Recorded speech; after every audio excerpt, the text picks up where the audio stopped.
النبي يا أيها الذين آمنوا صلوا عليه وسلموا تسليما اللهم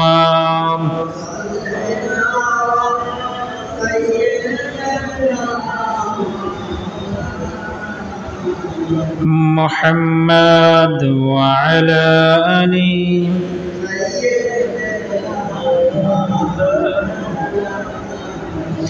কোথায় রইলেন প্রাণের নবী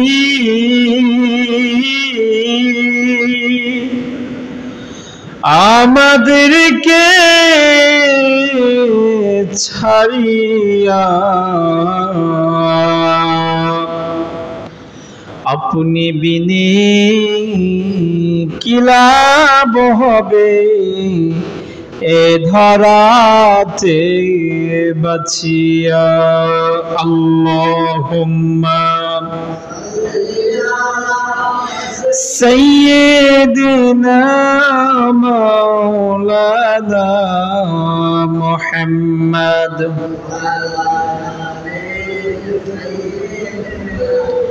মাওলানা মুহাম্মদ কাফের হয়ে দেখল নবী আপনার নূরানী চেহারা উম্মত হয়ে দেখলাম না গো নবীজি এই যে ধরা আল্লাহুম্মা সাইয়্যিদিনা মাওলানা মুহাম্মদ সাইয়্যিদিনা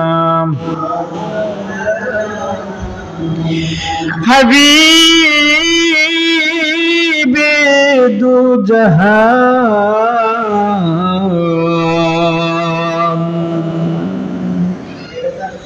সরওয়ার দু আলম নবী গো আপনি যে মদিনা হইতে সব কিছু পারেন দেখিতে আশিকদের লাশ কবরে রাখিলে নবী লয়েন গো উম্মত হিসাবে সাল্লাল্লাহু আলা মুহাম্মাদ ওয়া আলাইহি সাল্লাল্লাহু আলা মুহাম্মাদ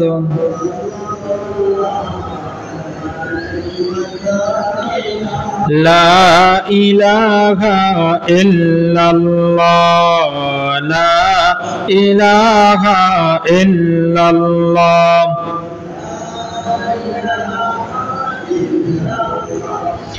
লা ইলাহা ইল্লাল্লাহ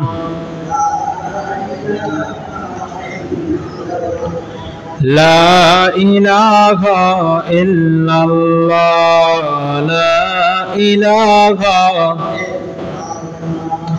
লা ইলাহা ইল্লাল্লাহ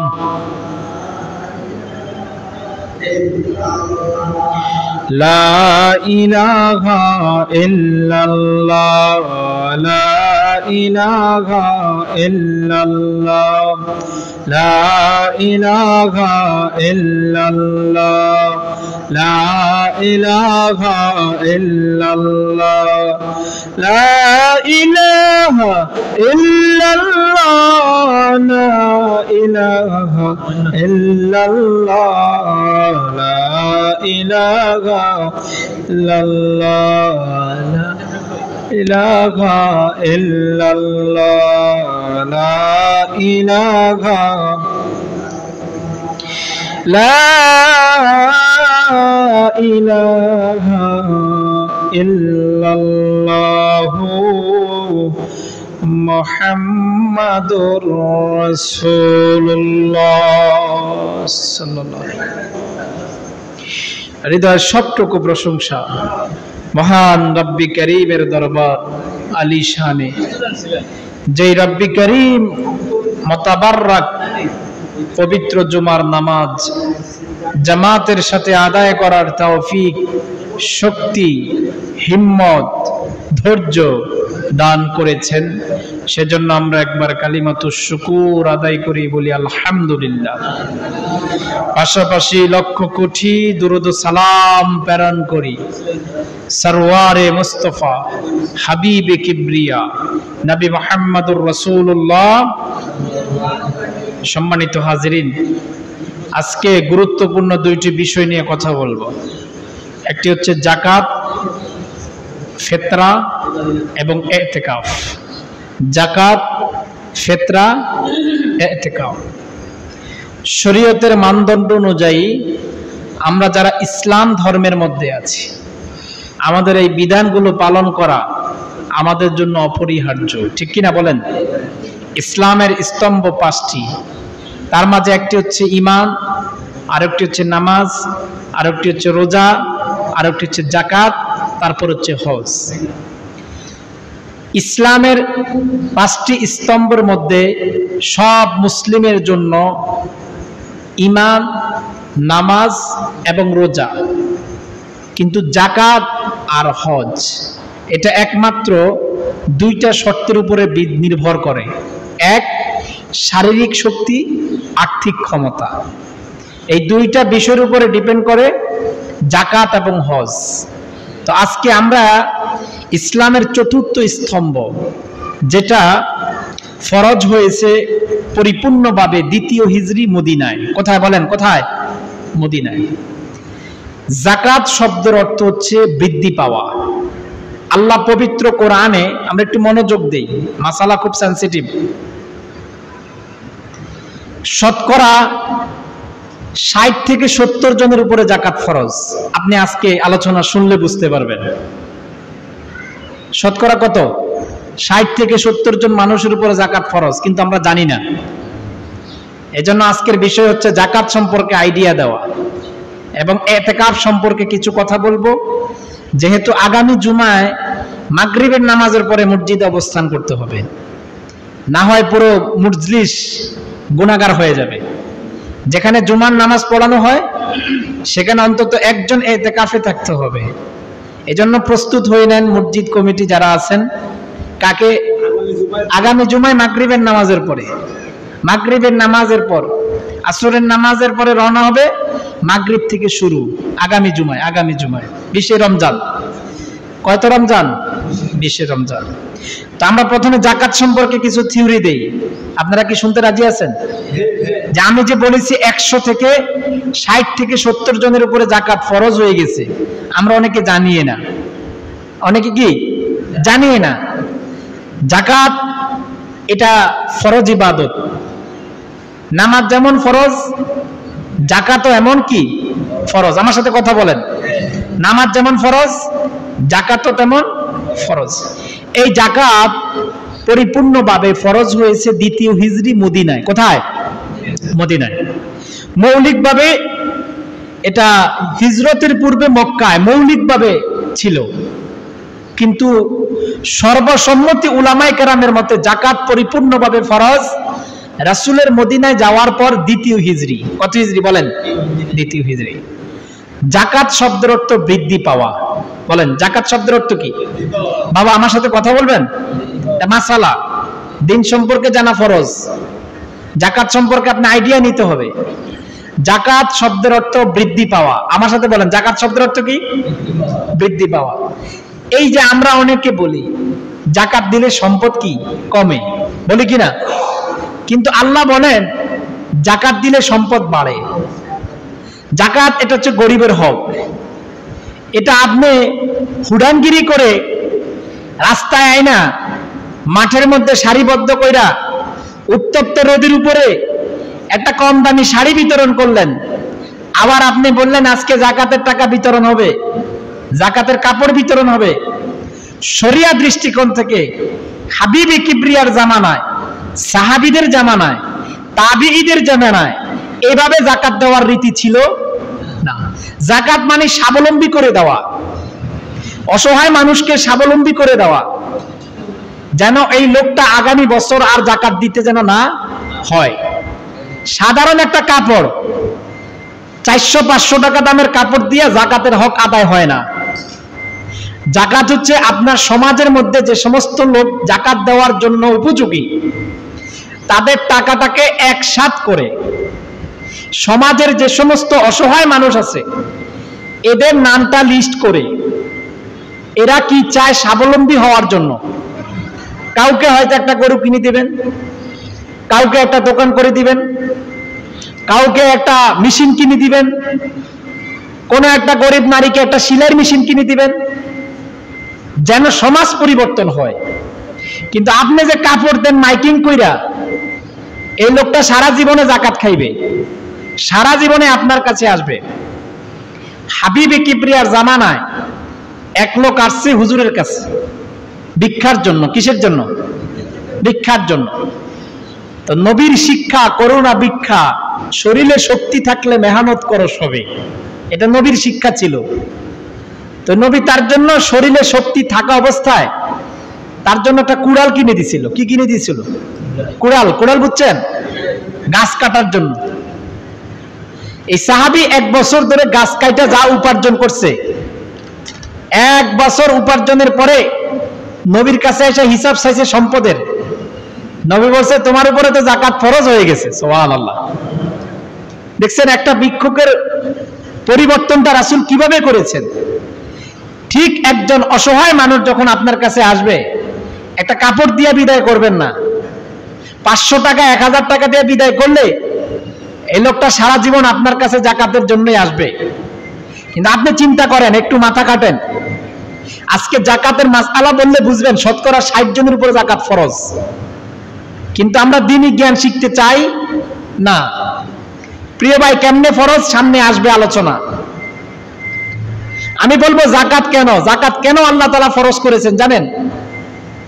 গরিব আর ধনীর মাঝে যে বৈষম্য আছে না, এই বৈষম্যটাকে দূর করার জন্য। কিন্তু বাস্তব রূপে সমাজ আজ ভিন্ন।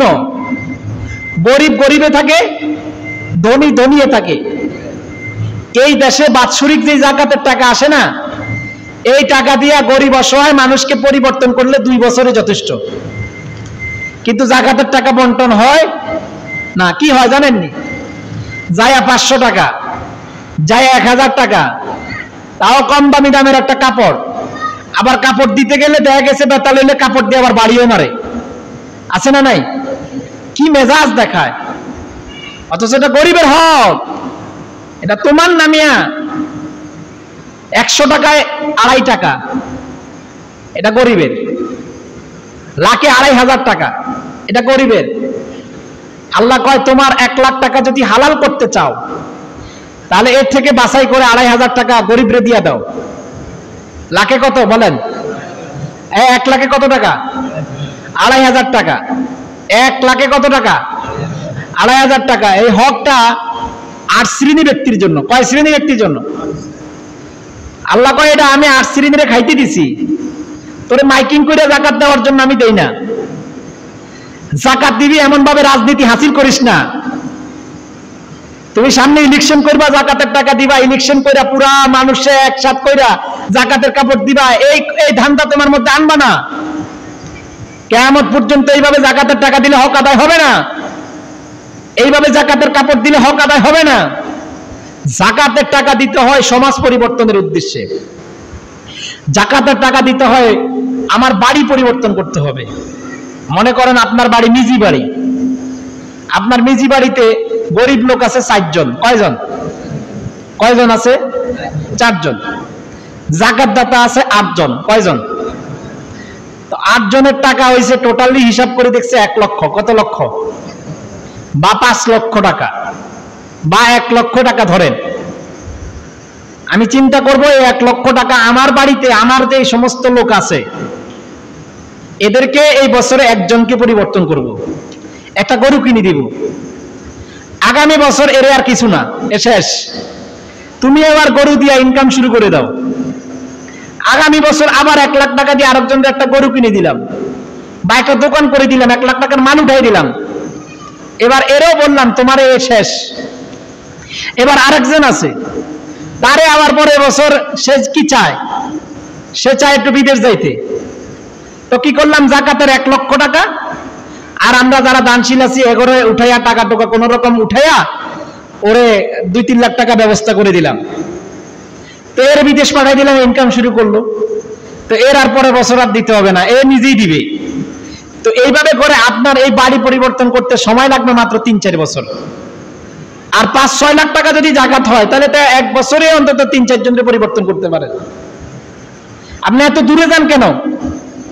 আমাদের খাদ্য ভাইয়ের বাড়ি হয়েছে কোথায়? সিরাজগঞ্জ, মানিকগঞ্জ, চাঁদপুর। ওইখানে কি বড় লোক নাই? আপনার বাড়িতে আগে দেখেন মিয়া, আপনার ভাই যাকাত দাতা, যাকাত পাইবে আপনার ভাই, আপনার ভাইরে আপনি পরিবর্তন করে দেন। শরম পান কেন? রাসূল কয় আপন ভাইকে যাকাত দেওয়া জায়েজ আছে। সুবহানাল্লাহ কয় না? আপন ভাই। মনে করেন আপনার 3 লাখ টাকা যাকাত হইছে, কয় লাখ? কিন্তু ভাই চালায় রিকশা, ভাই কি চালায়? রিকশা। তা আপনি চিন্তা করছেন যে ভাই কেন রিকশা চালাইবে আর আমি 3 লাখ টাকা যাকাত দেই? রাজনীতি হাসিলের লেগা সামনে চেয়ারম্যান ইলেকশন করবো, এর লেগা কাপড় দিয়ে বাইরে দিলে কি লাভ হবে? ভাই ভোটের গনে দিব। যাকাতের টাকা দিয়ে যদি আমি যদি এই 3 লাখ টাকার কাপড় কিনে দেই তাহলে মিনিমাম ভোট পাই 200-250। সি সি সি সি ভোট পাওয়ার জন্য এইভাবে যাকাতের টাকা দেন, এইভাবে যাকাতের কাপড় দেন, এটা শরীয়তে সারাসার হারাম। যাকাত পরিবর্তন করা, যাকাতের উদ্দেশ্য হচ্ছে পরিবর্তন করা। কই গরিব গরিবে থেকে গেল, ধনী ধনী থেকে গেল। আপনার 3 লাখ টাকা, আপনার কাজ করেন না মিয়া, আপনার ভাইটারে আপনি বিদেশ পাঠাই দেন। এটা আপনার টাকা না, আপনার ভাইয়ের টাকাই ধরেন, কারণ ভাই প্রাপ্য। যে ভাই ধর তোরে আমি 3 লাখ টাকা আর আমি নিজ থেকে আরো 2 লাখ টাকা দিলাম, 5 লাখ, যা বিদেশ যা, এবার তুই নিজের ফ্যামিলি চালা। এই ভাই 2-3 বছর পরে নিজে যাকাত দিতে পারবে। সুবহানাল্লাহ কয় না? পরিবর্তন করেন না ভাই, দূরে কোথাও না, নিজের বাড়িতে কে আছে একটু দেখেন, নিজের আপন ভাই আছে কিনা, নিজের বোন আছে কিনা দেখেন না। এইভাবেই পরিবর্তন হবে। সুবহানাল্লাহ বলেন না? এজন্য যাকাত যার উপরে ফরজ, গভীর মনোযোগ দেন, যাকাত যার উপরে ফরজ। 1 নম্বর শর্ত হচ্ছে মুসলমান হতে হবে, অমুসলিমদের উপরে যাকাত ফরজ না। 2 নম্বর বালেগ হওয়া, পূর্ণ বয়স হওয়া, যে বয়সে নামাজ ফরজ হয় সে বয়সটা হওয়া। স্বাধীন হওয়া, পরাধীন না থাকা। তারপরে নেসাবের মালিক হওয়া, এই নেসাবের সম্পদ 1 বছর হওয়া। কয় বছর? যাকাতের শর্ত হচ্ছে 1 বছর মালিকানা থাকা। কয় বছর? কথা বলেন না? যদি আপনি রমজান থেকে রমজান নিয়ে হিসাব করেন তাহলে এই রমজান থেকে আগামী রমজান পর্যন্ত 1 বছর নেসাবের মালিক থাকা। 1 বছর পূর্ণ। কয় বছর? 1 বছর। একদিন কম হলে হবে। তারপর বিবেকবান হওয়া, মানে সুস্থ মস্তিষ্কের হওয়া। তারপর হচ্ছে ঋণ মুক্ত হওয়া। সুবহানাল্লাহ বলেন না? এবার আসেন আমরা সামনে হিসাবের মধ্যে যাই। যে সম্পদের উপরে যাকাত ফরজ, 1 নম্বর স্বর্ণের 7.5 ভরি স্বর্ণ, 2 52.5 তোলা রৌপ্য। প্রশ্ন আসতে পারে হুজুর রৌপ্য আর স্বর্ণের দাম আকাশ আর জমিন পার্থক্য, তাহলে স্বর্ণ আর রৌপ্যের উপরে যাকাত কেমনে হয়? হাদিসের মধ্যে আছে রাসূলের জামানায় স্বর্ণের দাম আর রৌপ্যের দাম 1 ছিল। কথা বুঝেননি আমার? রাসূলের জামানায় স্বর্ণ আর রৌপ্যের দাম কি ছিল? 1 ছিল। এই জন্য প্রথমত স্বর্ণ আর রৌপ্যের উপরে জাকাত ফরজ ছিল। তারপরে নগদ অর্থ। এই নগদ অর্থ কি স্বর্ণের উপরে ডিপেন্ড করবে না রৌপ্যের উপরে? রৌপ্যের উপরে। কিসের উপরে? নগদ অর্থ কিসের উপরে ডিপেন্ড করবে? রৌপ্য। রৌপ্য। এবার আসেন উট। উটের উপরে, যেমন আমাদের দেশে উটের উপরে জাকাত নাই। আমাদের দেশে উট আসেনি কারো? 5-6টা উট এরকম আসেনি কারো? হ্যাঁ, উট আসেনি? উটের উপরে জাকাত যেহেতু আমাদের দেশে নাই, তাহলে এই সম্পর্কে আলোচনা করা দরকার নাই। তারপর হচ্ছে আপনার বকরির উপরে জাকাত আছে। ছাগল, ছাগলের যে ফাল আছে না, ফাল, ফালের উপরে 40টা থাকলে। তারপরে হচ্ছে ফসল, ফসলের উপরে জাকাত আছে। এক লোকে কয় হুজুর আমার জমি আছে 1 কানি। কথাগুলো বুঝেন, আমি কিন্তু বুঝাই কইতেছি। এক লোকে আমার এদিন প্রশ্ন করছে হুজুর আমার জমি আছে 1 কানি, জমির উপরে জাকাত আসেনি? আমি বলছি জমিতে যদি ফসল না থাকে, আপনার যদি 50 কানি জায়গা থাকে, ফড়ি থাকলেও কোনো ফসল নাই, তাহলে জমির উপরে কোনো জাকাত নাই। আরেকজনে প্রশ্ন করছে হুজুর আমার গাড়ি আছে 20টা। কয়টা? 20টা। 20টা গাড়ি প্রায় আপনার 50 থেকে 60 লাখ টাকা। তো আমার এই গাড়ির উপরে কোনো জাকাত আসেনি? গাড়ির উপরে কোনো জাকাত নাই। আমার ঢাকা শহরে 6টা বিল্ডিং আছে। কয়টা বিল্ডিং আছে? 6টা বিল্ডিং মিনিমাম বিক্রি করলে প্রায় 6 কোটি টাকা। কয় কোটি টাকা? তা আমার 1 কোটি টাকার উপরে যে আমার বাড়ি আছে, এই বাড়ির উপরে কি জাকাত আসেনি? নাই। আপনার জায়গা খালি আছে 10 কানি না 50 কানি জায়গা থাকুক, জাকাত নাই। আপনার 50টা গাড়ি আছে, আয় নাই। গাড়ি আছে, আয় নাই। গাড়ির উপরে জাকাত নাই। গাড়ি দিয়ে যে আয় করবেন, ওই আয়টা যদি নেশাব পরিমাণ হয়, তাহলে আপনার উপরে জাকাত ফরজ। কথাগুলো বুঝতে পেরেছেন? আপনার জায়গা আছে 1 কানি, আপনি 1 কানি জায়গার উপরে ধান রোপণ করছেন। বাৎসরিক পরিবার মেনটেন করার পরে, সব কিছু করার পরে যদি আপনার 40 থেকে 50 মণ ধান ওভার থাকে, তাহলে আপনি অবশ্যই যেরকম লাখে 2500, 100 মণে 2.5 মণ আপনার জাকাত দিতে হবে। কথা কি বুঝতে পেরেছেন? শর্ত কি বলেন তো? নিজের পরিবার আগে চালাইতে হবে, নিজের পরিবারে খোরাক দিতে হবে। কয়দিন? 1 বছর। কথাগুলো বোঝেন না মনে হয়। কয় বছর? 1 বছর। এই 1 বছরে মনে করেন আপনি 100 মণ ধান পাইছেন। কয় মণ ধান? আপনি 100 মণ ধান পাওয়ার পরে আপনি 40 মণ ধান দিয়ে আপনার পরিবার চালাইছেন, আর বাকি আছে কয় মণ? 60 মণ। এবার 100 মণে যেহেতু 2.5 মণ জাকাত, তাহলে এবার হিসাব করেন 60 মণে কত? 1.5-2 মণ, 1.5 মণের মতো আই নেই। আমি কিন্তু আমার ভাষায় কথাগুলো বলতেছি, কথাগুলো বুঝেননি আমার? তাহলে ফসলের উপরে এইভাবে জাকাত আসে। সুবহানাল্লাহ কয় না? তারপরে এবার আসেন, জাকাত আমরা কাদেরকে দিব? এই এদিকে তাকান না, এদিকে তাকান না, এই সরো। জাকাত আমরা কাদেরকে দিব? আমরা অনেকে বলি এতিমরে জাকাত দেব। কোরআনে এতিমের জাকাত দেওয়ার কথা আসে না। গভীর মনোযোগ দিয়েন। কোরআনের আয়াতে এতিমের কথা আসে না। এতিম তো এমনও হতে পারে বাপ মারা গেছে, এটা 100 কোটি টাকার মালিক। কথা বুঝে না?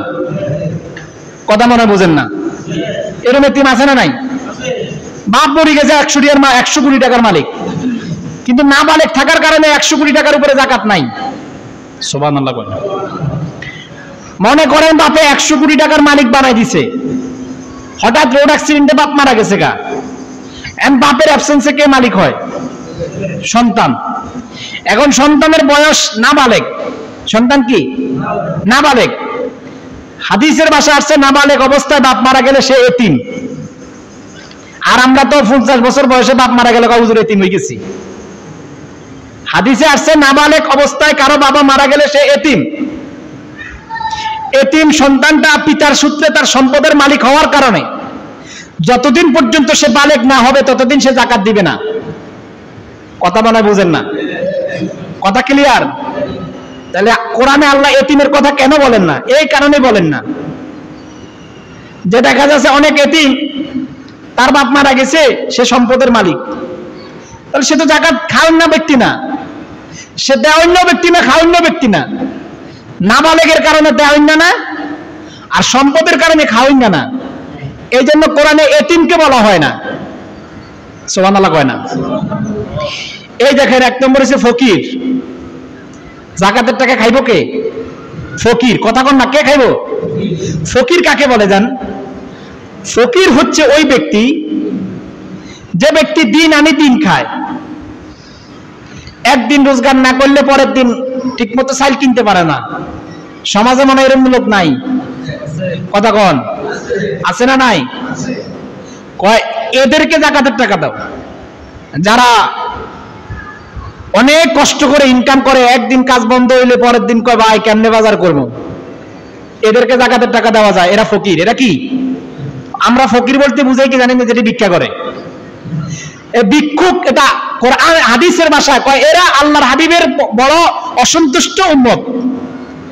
রাসূল কয় তোর দেয়া শক্তি আছে, তুই ভিক্ষা করস কেন? সান্দ্রা বাজার মাইয়া আল্লাহ আড়ন যায় না মিয়া। সান্দ্রা বাজার এমনও দিন আছে, এমনও বাজারের দিন আছে মিনিমাম 1000 মনে হয় আসে, এরকমও লাগে মনে হয় আমার কাছে। একজন দোকানদার কয় হুজুর মনে হয় যে প্রতি সান্দ্রা বাজারে আমার মনে হয় মিনিমাম 5000 6000 টাকা শুধু ফকিরই দিতে হয়। তা আমি ইনকাম করি কি? হ্যাঁ, 10 টাকা করে যদি দেই 100 জন আইলে কত টাকা হয়? 1000 টাকা। কয় টাকা? 1000 টাকা। আর এখন ফকিরের সংখ্যা পুরুষদের চাইতে কি হয়ে গেছে? নারীদের ভিক্ষা করা সহজ।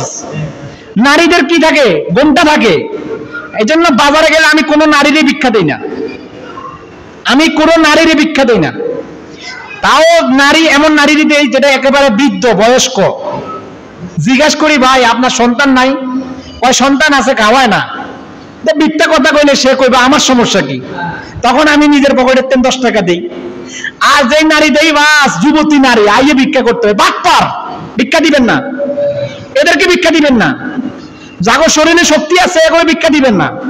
এগুলো কি করবেন জানেন? বেটা এই বেটা তোর শরীরে শক্তি থাকা অবস্থায় নবী বলছে করো না ভিক্ষা, মেহনত করো। সবে রাজমিস্ত্রির কাম করবে না। ভিক্ষা এখন একটা ব্যবসা হয়ে গেছে। ভিক্ষা করলে একেবারে একটা তাজা ইনকাম। যারা কন্ট্রাক্টর 1 সপ্তাহ ধরে কন্ট্রাক্টরে 1 সপ্তাহ পরে টাকা পায়নি। বহুত কন্ট্রাক্টর আছে বাটপার, 6 দিন কাম করাই লেবারের টিয়া দেয় মাত্র 3 দিনের। কয় দিনের? এই বেচারা উপায় অন্তর না আয় কয় তো ভিক্ষা শুরু করে দিই। 400 টিয়া 800 টিয়া হাজিরা আমরা ঠিক মতো দেয় না, তখন উপায় অন্তর না আয় ভিক্ষা শুরু করে দেয়। ভিক্ষা তো নগদ। চান্দ্রা বাজার আমি নাম বলবো না, ও আমার মামা কয়। হ্যাঁ চাঁদপুর এই যে লঞ্চ টার্মিনালে ভিক্ষা কইরা হ্যাঁ বাড়ি করিয়া লাইছে, বিল্ডিং করিয়া লাইছে মিয়া। আর আপনি ব্যবসা করে বিল্ডিং করতে পারেন না। নবীর শিক্ষা করো না, ভিক্ষা মেহনত করো সবে। ফকির তাকে বলা হয় না যে ভিক্ষা করে সে ফকির না। যে ব্যক্তি সংসার চালানো কষ্ট করলো সংসার চলে না, একদিন ইনকাম না করলে পরের দিন আরেকজনের দিকে চাইটায় ফকির। আর আমরা ফকির কই কারে করে? ঘরের দরজার সামনে যে ভিক্ষা চায়, এটা ফকির না। কথা ক্লিয়ার? তারপরে মিসকিন। মিসকিন কাকে বলে? যার কিছুই নাই। ওই যে রাস্তার পাশে দেখেন সরকারি হালটের উপরে ঘর করি থাকে, আছে না নাই? কথা কয় না। ওই যে আপনি অর্ধা যান না, নিচে দিয়ে দেখবেন কত লোক ঘর করি থাকে। এরা হচ্ছে মিসকিন, যার বাড়ি নাই, ঘর করেন না, জায়গা নাই। সরকারে কত জায়গা দিছি এনে ঘর করি থাকে। জাকাতের টাকা 11 যায় দিয়েন, ও 11 যায় দিয়েন। জাকাতের টাকার বড় হকদার হেরা, এদেরকে যায় দিয়েন, এদের কিছু নাই। যারা ভিক্ষা করে এদের স্বভাব, এটা একটা স্বভাব। এরা মনে করে একটা চাকরি। ভালো ইনকাম নিয়ে ভিক্ষা করে আপনি সকাল থেকে সন্ধ্যা পর্যন্ত এক বাজার ঘুরে না। এরা চিন্তা করে আজকে সোমবার কয় বাজার। এরা আবার কি করে জানেন নি? এরা আবার এক জায়গা থেকে আরেক জায়গায়। আমি কোনো একদিন একজনের হুইল চেয়ার কিনে দিছিলাম, আয় হায় মায়ায় ফোড়া। এই লোকটারা আমি কইলাম আপনি হুইল চেয়ার কিনে দিছি, আপনি ঠিক মতো চলাফেরা করেন।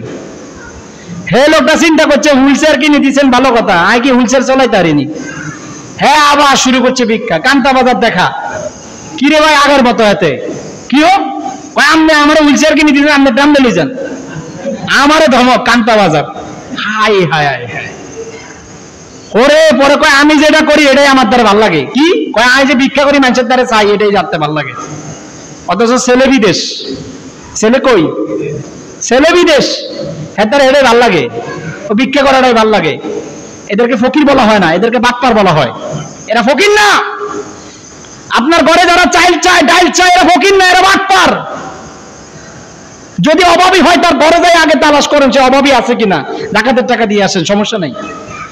যদি এমন লোক ভিক্ষার জন্য আসে যার হাত নাই, পা নাই, ইনকাম করতে পারবে না, দুর্বল, এমন লোককে দিবেন, আপত্তি করবেন না, এমন লোককে দিবেন। হাদিসের মধ্যে আছে অক্ষমকারী ব্যক্তিটাই ফকির, সুবহানাল্লাহ কয় না? অক্ষমকারী ব্যক্তিটাই কি? ফকির, যার কোনো শরীরে শক্তি নাই। তারপর হচ্ছে জাকাত আদায় কর্মচারী, এখন আর এটা নাই, এখন এটা নাই।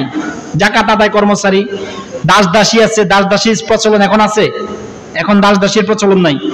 তারপর হচ্ছে ঋণকারী ব্যক্তি, কোন ব্যক্তি যদি ঋণ থাকে, অনেক ঋণ, আয় হায়, ঋণের বোঝা নিয়ে ঘুরে, ওই ঋণকারী ব্যক্তিকে তার ঋণ পরিশোধের জন্য জাকাতের টাকা দিতে পারবেন, সুবহানাল্লাহ করবেন না?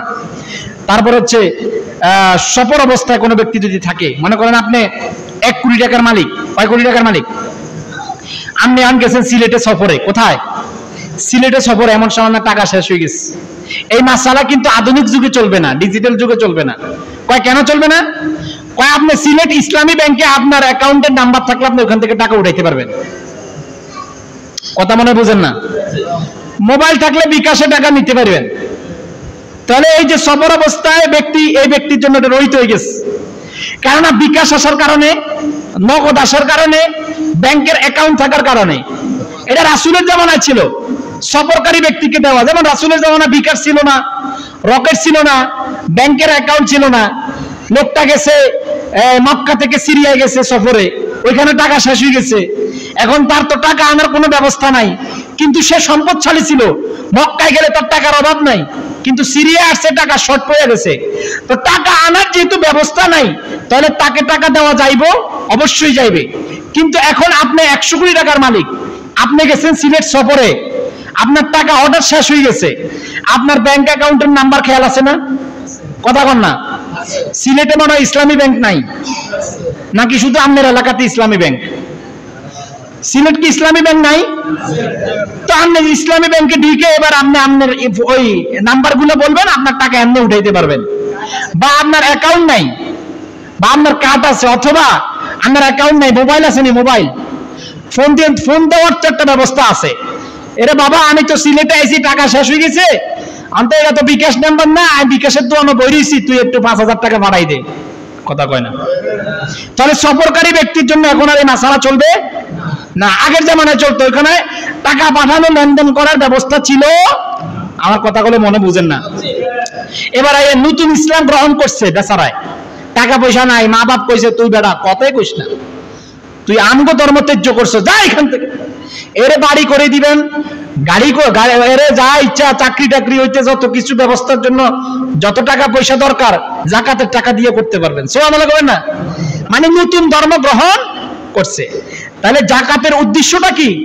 সমাজের মধ্যে পরিবর্তন করা, গরিবকে ধনী বানায় দেওয়া। গরিব ব্যক্তি যেন অবশ্যই যেন সে কি করে, একজনকে কি দেয়? জাকাতের টাকা দেয়। এবার আইয়েন আমরা একটু হিসাব করি। হিসাব করলে এখন দেখবেন 100-তে 60 জন ব্যক্তি জাকাত দেওয়া না। এবার দেখেন, জাকাত স্বর্ণের উপর ডিপেন্ড করে, জাকাত রৌপ্যের উপরে ডিপেন্ড করে।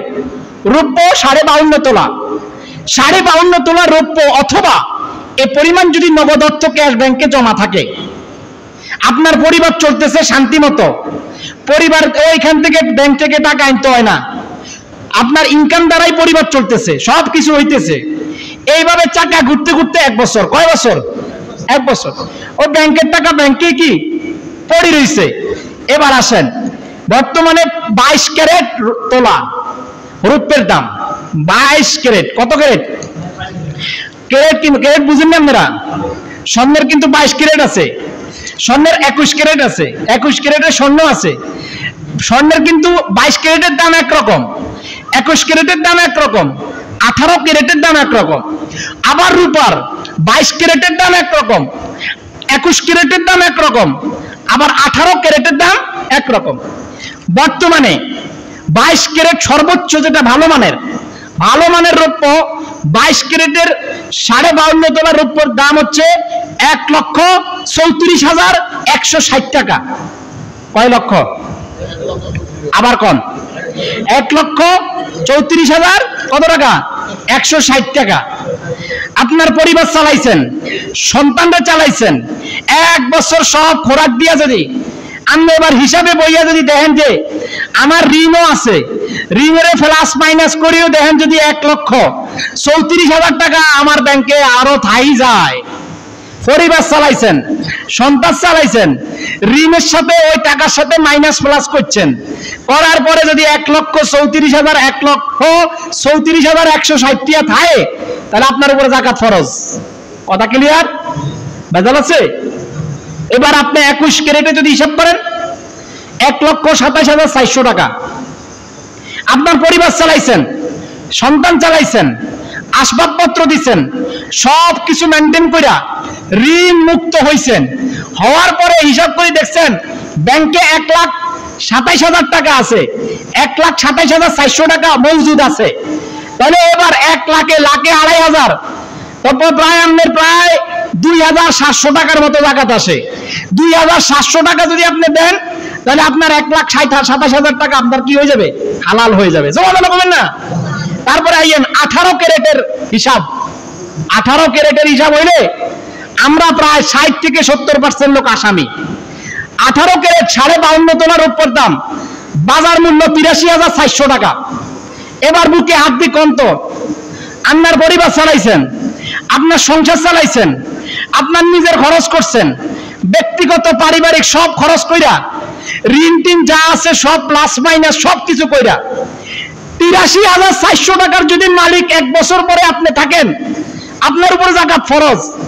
এবার বুকে হাত দিয়ে কন্ত, আমাদের সবকিছু যাই তুই কি আমরা 1 লাখ টাকা নাই? আমরা কি এতই গরিব হয়ে গেছি নাকি যে 1 বছর হিসাব নিকাশ করার পরে আমরা 1 লাখ টাকা হইব না? আমরা ঋণ টিন দেওয়ার পরে একজনে আমারে কয়, হুজুর আমার তো ঋণ আছে 12 লাখ। কয় লাখ? আমি কই আমার ব্যাংকে কয় লাখ? কয় আমার ব্যাংকে আছে 13 লাখ।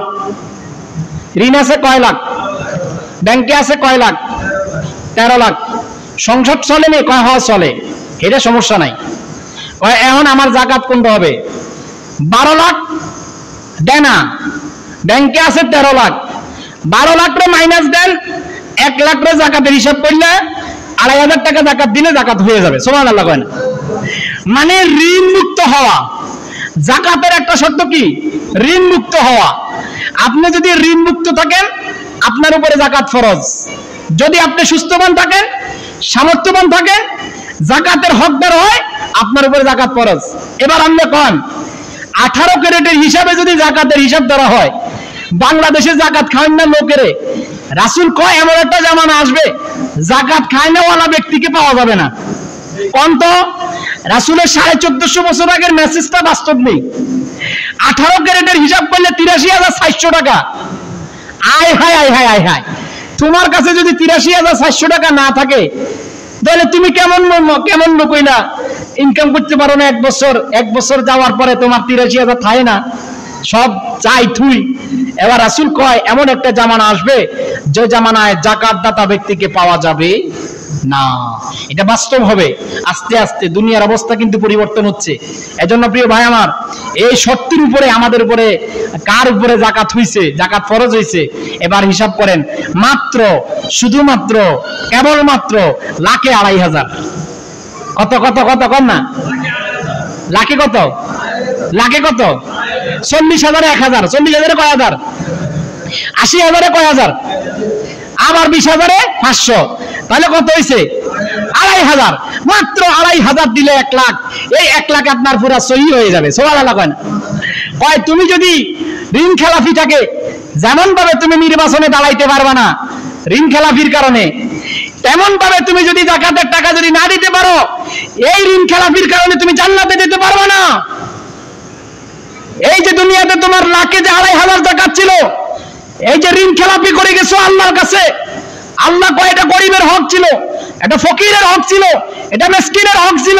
তুই ফকির মিসকিনকে না দিয়া তুই নিজের মতো খাইছত, কারোরের মতো ভাইবা, তাহলে এই ঋণ খেলাপির কারণে আল্লাহ কয় এই তোর যাকাতের টাকাগুলা সাফ হবে। কি হবে? সাফ, হাদিসের মধ্যে আসছে কয় লাখে তুই 2500 টাকা দেস না, এই 2500 টাকার কারণে এটা সাপ হইব।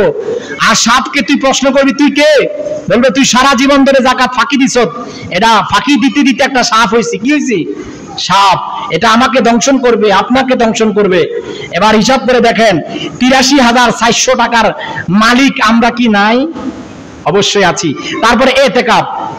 এতেকাফ শব্দের অর্থ অবস্থান করা। 2 মিনিট কথা বলবো, আপনার কষ্ট পান? যেহেতু আগামী জুমায় এতেকাফ করতে হবে, আগামী জুমা হচ্ছে 20 রমজান। হাদিসের মধ্যে আসছে রাসূলুল্লাহ সাল্লাল্লাহু আলাইহি ওয়াসাল্লাম জীবনে সর্বশেষ 10 দিন তিনি সবসময় এতেকাফ করতেন। সুবহানাল্লাহ বলবেন না? এতেকাফের মাসআলা শুনেন। যেখানে জুমার মসজিদ, যেখানে জুমার নামাজ পড়ানো হয়, সেখানে অন্তত একজন মহল্লা থেকে এতেকাফ করতে হবে। এতেকাফ শব্দের অর্থ অবস্থান করা, আটকিয়ে দেওয়া, মসজিদে থাকা, মসজিদ থেকে বের না হওয়া। দুনিয়াবি কোনো উদ্দেশ্যে আপনি মসজিদ থেকে বের হতে পারবেন না। আপনি আপনার হাজতের জন্য বের হতে পারবেন। হাজত মানে কি আপনার বাথরুম নাই, মসজিদের পাশে অ্যাটাচড বাথরুম নাই, বাইরে বাথরুম। দুনিয়ার কারোর সঙ্গে কথা না, আপনি চুপে চাপে বাথরুম করবেন, আবার চলে আসবেন। মনে করেন গোসলখানা নাই, আপনার গোসলখানা একটু দূরে, চুপে চাপে গোসল করে আসবেন নিরিবিলি সময় 11টার দিকে। কারণ 11টার দিকে মানুষ গোসল করতে হয় না। আপনি এতেকাফে বসেন, আপনি 11টার দিকে যাই গোসল করবেন। আপনি যদি নিয়ে 1টার দিকে যাই গোসল করতে যান, যাই এখন কিরে তোকে কি অবস্থা, তোরা দিনকাল কেমন চলে, তোরা কেমন খাস, তোকে তো আজ কয়েকদিন ধরে দেখি না, গোসল করতে যাই যে গল্প গুজব করলেন, এতেকাফ বাদ হয়ে গেছে। কথাগুলো বুঝতে পারছেন? তাহলে এতেকাফকারী গোসলের নিয়ম হচ্ছে সকালবেলা যায় নিরিবিলি জায়গায় গোসল করা, যেন দুনিয়ার কোনো মানুষ যেন না থাকে, এমন অবস্থায় চুপে চাপে যায় গোসল করে আসা। তাহলে জুমার মসজিদে অন্তত একজন থাকতে হবে। কয়জন? আপনার এই জুমার মসজিদে আগামী 20 রমজান, আগামী 20 রমজান মাগরিবের নামাজের পরে যদি একজন না থাকে, মসজিদের একেবারে যা আছে সব গুনাহগার, মহল্লা যা আছে সব গুনাহগার, মহল্লায় যা আছে, মহল্লায় মসজিদের যারা আছে সব গুনাহগার। এজন্য আমি আপনাদেরকে আজকে বলবো, আজকে থেকে চিন্তা করবেন যে আপনি কাকে বসাবেন। এই 1 সপ্তাহ ধরে চিন্তা করে একজনকে ঠিক করবেন। হাদিসের মধ্যে মাকরু, এটা তবু মাকরু হয় যদি কাউরে নাই পায়, স্বেচ্ছায় যদি নাই আসে, মাকরু মাকরু মাকরু মানে অপছন্দনীয়। ওই টাকা দিয়ে হইলে তারে মসজিদে বসাও, এদের টাকা দিয়ে মসজিদে বসাইছেন, এটা কিন্তু মাকরু। আর অথচ হাদিসে আসছে স্বেচ্ছায় বসতে হবে। এই জন্য আগামী জুমার আগে আমি আগামী জুমায় বলবো কে আপনি কে কে কে সেই সৌভাগ্যবান এতেকাফের ফজিলত নিয়ে আগামী জুমায় বয়ান করবো ইনশাআল্লাহ। আজকে যেহেতু সময় শেষ, আর একটি কথা বলে শেষ করে দিচ্ছি মাসআলা। যেহেতু তারাবির নামাজের একটা হাদিয়া আছে না নাই? এই মসজিদের মুসল্লি কোন না হাদিয়া আছে না নাই? এই হাদিয়া ইমাম সাহেবের তারাবির হাদিয়া থেকে 1 টাকা, কয় টাকা জোরে কোন, কয় টাকা? ইমাম সাহেবের তারাবির হাদিয়া থেকে যদি কোনো মসজিদ কমিটি 1 টাকা মসজিদে লাগায়, 10 টাকা দামের একটা সুইচও কিনে, এটা হারাম হয়ে যাবে। এটা পরের হক, ইমামের হক। যিনি তারাবি পড়াইছে, যিনি মসজিদে জুমার নামাজ পড়াইছে, এদের হক। জুমার নামাজ পড়াইছে, ইমামতি করছে, তারাবি পড়াইছে, এদের হক। আপনি মসজিদ কমিটি আপনি এটা মসজিদে লাগাইতে পারবেন না। একজন ইমামের হাদিয়াকে আপনি মসজিদে লাগাইলে এটা হারাম। মসজিদ পবিত্র ঘর। আমি মসজিদের জন্য 1 টন রড দিছি, এই 1 টন রড বিক্রি করে অন্য কাজে লাগাইতে পারবো না, এটা মসজিদের হক। মসজিদে যদি না লাগে, এই হুজুর মসজিদে 1 টন রড লাগবে না, কি করবো? এই রডটা বিক্রি করে মসজিদের অ্যামাউন্টে ঢুকাই রাখবেন। কোন সময় যদি মসজিদে কাজে লাগে ওই অ্যামাউন্ট থেকে খরচ করবেন।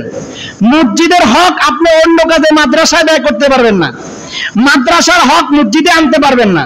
তারাবির নামাজের ইমামের টাকা আপনি মসজিদে একটা ইটও কিনতে পারবেন না। মাসালা খেয়াল রাখবেন, নাহলে আপনি গুনাহগার হবেন। আমরা সবাই ওয়াজ করি হকুল্লাহ হকুল ইবাদ, আল্লাহর হক বান্দার হক। ইমামের হক মানে এটা বান্দার হক। বান্দার হককে মসজিদে লাগানোর হুকুম তোমাকে কে দিয়েছে? ঢাকা শহরে কালেকশন করে 1 লাখ, 2 লাখ, 3 লাখ, খতিব সাহেবের দেয় 20,000, তারাবির নামাজ যারা পড়ে এগরে দেয় 60-70 হাজার করে দেয়। পর অবর্থায় 1 লাখ, এই 1 লাখ টাকা এরা মসজিদে লাগায়, হারাম। তারাবির টাকা তারাবির ইমামের হক, মসজিদের টাকা মসজিদের হক, মাদ্রাসার টাকা মাদ্রাসায় হক। এই হক আমাদেরকে বুঝতে হবে। আল্লাহ আমাদের কবুল করুক, আমিন। আসসালামু আলাইকুম ওয়া রাহমাতুল্লাহ।